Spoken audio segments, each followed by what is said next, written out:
Battles of Fortnite! Jonesy versus Bug Queen! Begin! K-pop Demon Hunter! No chicken! How am I supposed to rap against this shit? Fortnite Shockin' Awesome, regardless of your stance on it, is a very inconsistent season. It seemed like every patch that came around, it was reinventing itself. Yeah, we've seen season themes be pushed aside before, but this season in particular takes it to another level and went through many arcs, and honestly, I'm kinda okay with that. Oh my god, what happened to you? What? My relationship with this season started off pretty weird. Like, I thought some aspects were good and how it didn't feature any red dots. Like, I think this is actually one of the best AR loot pools ever, to the point where I want to make sweet love to the OXR rifle because it combines aspects from the heavy AR and the Ranger AR, and I love that. I think superhero ranks from last season were genuinely one of the best things ever added to the game. Despite this, the system had its hiccups. It was a bit tedious to go out of your way to find a hero chest, and even more so if you wanted to find one that matched your current rank. This season improves this by making the chests, or in this case, pods, land on you. Holy shit! The fucking crate killed him! Holy shit! And that's about it for my positives for this time frame. The new Bug Blaster, despite how fun it is, makes it way too easy to hit huge chunks of damage. Hey, but I'll give it this, sniping a car across the map is fucking aura, I won't lie. Wrecker Revolver was fun to use and felt satisfying, but holy shit, man, a shotgun sniper in Zero build just bodies every other shotgun. Like, yeah, the sweeper shotgun's cool, I guess, but this and the Twinfire are fucking useless against the Wrecker Revolver. I can snipe a Sentinel user from like 50 yards away before they can even get up close to use their shotgun. Shotgun fights are supposed to be up close, not far away to where they replace AR fights. The fact that we were able to double pump with this shit was crazy enough. This isn't even talking about the overabundance of cheap mobility that lets you prolong your death via long overdrawn chase sequences, the rocket launcher that was able to insta-kill you, as well as completely shutting down any chance of people driving away from you. Look. Oh! And of course, the medallions. These medallions were OP as shit, but also really fun. Look, fun factor aside, you lose if you don't have these, you win if you have these. Plain and simple. I didn't feel satisfied at all. I had all 3 medallions and I won. Well, I want to win. Where do I land? Oh. I did not care for the bugs and map changes with the exception of OXR HQ and Swarmy Stash. OXR has utility because you can buy shit over there. Swarmy's a really small POI, but I like it for that reason. It's a great landing spot for duos, and doesn't really get heavily contested as seen with other POIs. This admiration does not carry over to the Hive, Ranger's Ruin, and Demon's Debris. Not only were these POIs ugly as shit, the POIs were just so annoying to navigate with the worst layouts I've ever seen. Like, you have music fucking blasting in your eardrums that you can't even change, by the way, and you might as well sign a death warrant if you want to land at the Hive or Ranger's Ruin. Rats and third-partiers are going to be constant over there, and really all of these POIs that contain medallions that you need. The storm. Look how big the fucking thing is on the map. I think the vault's opening.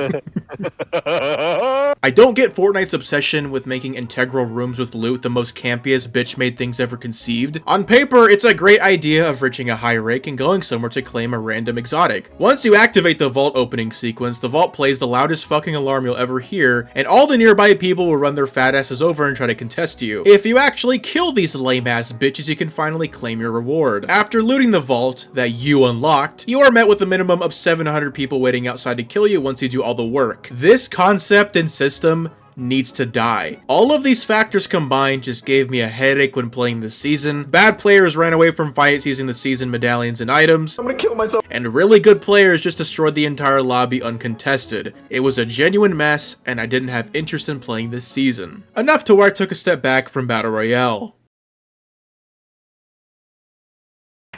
Really?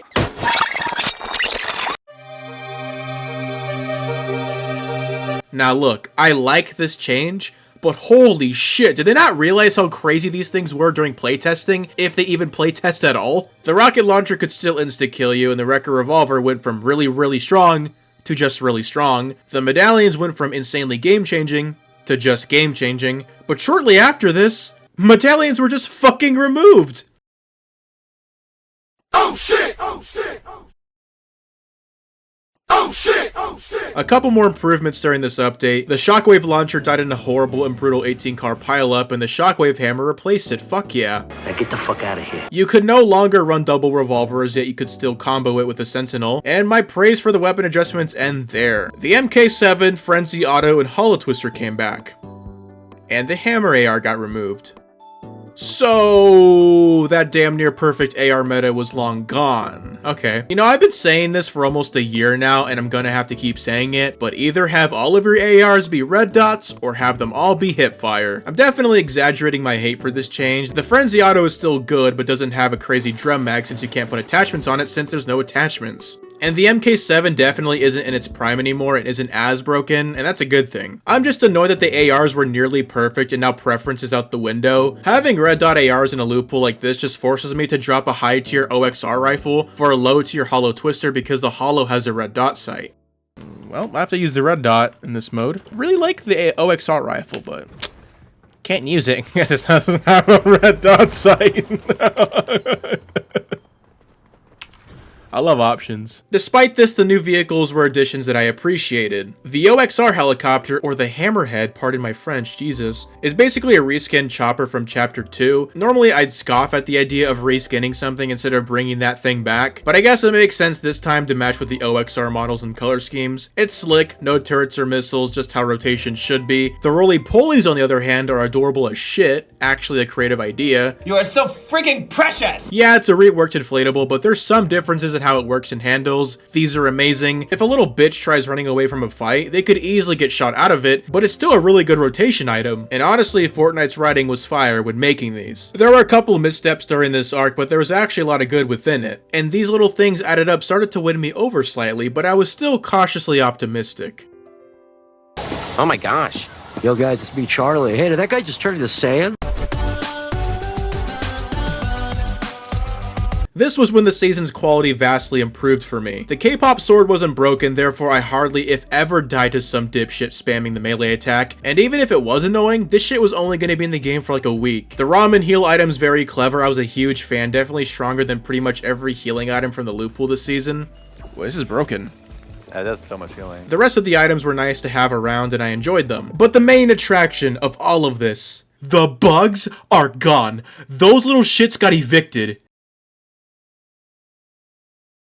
Fuck. Listen, the bugs themselves weren't too terrible. They were easy to get rid of, but they're just little mosquitoes trying to cock block you while fighting people. It's kind of hard to look for visual audio footsteps when you have 160,000 bug notifications all over your screen. The map changes were phenomenal. They essentially restored the broken and rundown POIs to their original state before the bug invasion. Something that stuck out to me was Demon's Domain turning into Dreamy Domain, and bringing back elements from Night Shift Forest from Season 1. And I really like this because we're at the tail end of the chapter. We're going to leave this map very soon, and to somewhat end off with an homage to the very first iteration of the map is honestly kind of bittersweet, and just minor changes on parts of the map that we've grown familiar with, changing slightly, is a really interesting way of going about evolving the map. A great example is the central gas station. Now this gas station hosted some of the most insane ass fights, but now they actually shifted it over slightly and added a construction zone where it was originally. What the fuck? Dude, I was just over here, bro. I'm not the biggest fan of Fortnite dropping their theme off the face of the earth. Like, if you're gonna have a theme, maybe it's best to stick to that theme. But I think the season was benefiting from these little additions. At this point, I was reeled back into playing this season and considered BR a mode worth playing for the time being. And at this point, it was all riding on Fortnitemares.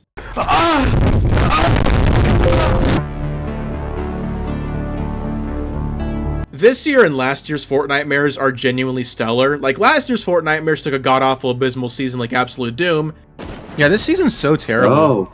I fucking hate this season. And made it a lot more tolerable by simply removing a single item and replacing it with a balanced alternative. This Fortnitemares took a season that struggled for a bit, that started finding its footing, and finally sealing it as a decent season. Getting more map changes a week after the K-pop changes is so overwhelming, like we're generally being fed like fat-ass pigs. Aside from these POIs looking great and immersive, they serve a good purpose.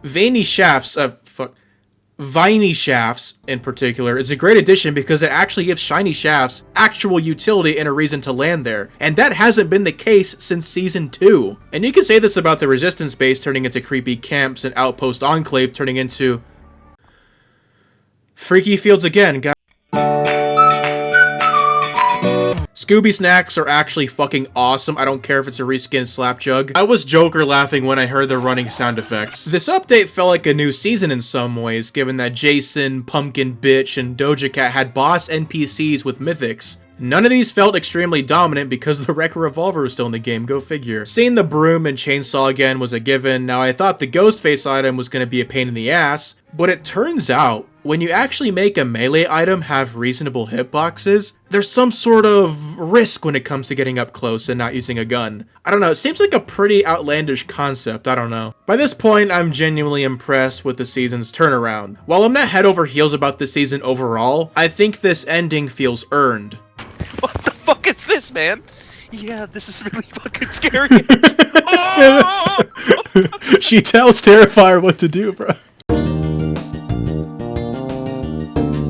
Shock and Awesome, while received differently at first depending on the person, started off as a mess for me, to now where I think it's pretty decent. Yes, there were plenty of fun moments when everything was broken as hell, but I leaned towards not liking it because it got repetitive. Knowing that you're gonna win fights before you start them because you have every medallion under the sun removed all stakes and tension. Ironically, I think Shock and Awesome's identity crisis and search to find its own footing was its greatest strength. If you loved this season at the very start and lost interest due to the amount of changes it went through, I am sorry. I really am. I understand why people feel this way. We were all sold on this idea of a season of a bug invasion with OXR ranks, bug bosses, rundown POIs. I mean, look at the damn trailer.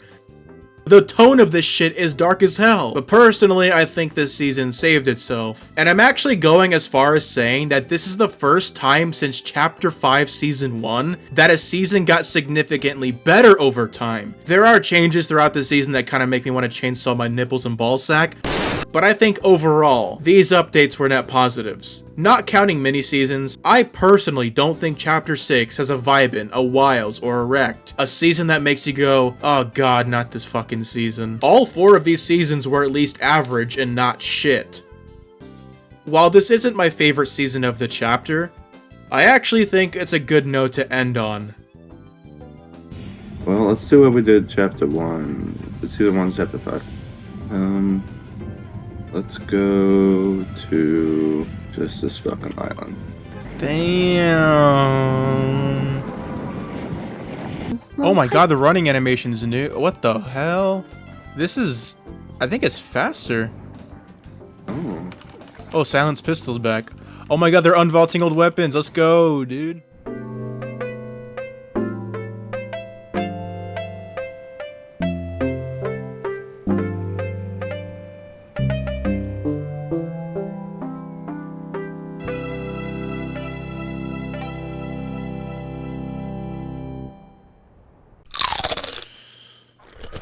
Today we're watching the best TikToks of Fortnite Chapter 6 Season 4. And we're starting off with Ninja. 3 medallions, you've taken every single one. This is before they nerfed all the medallions. Photo bombs. Fuck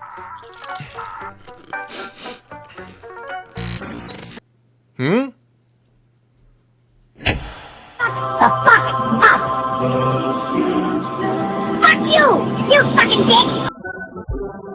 What the fuck?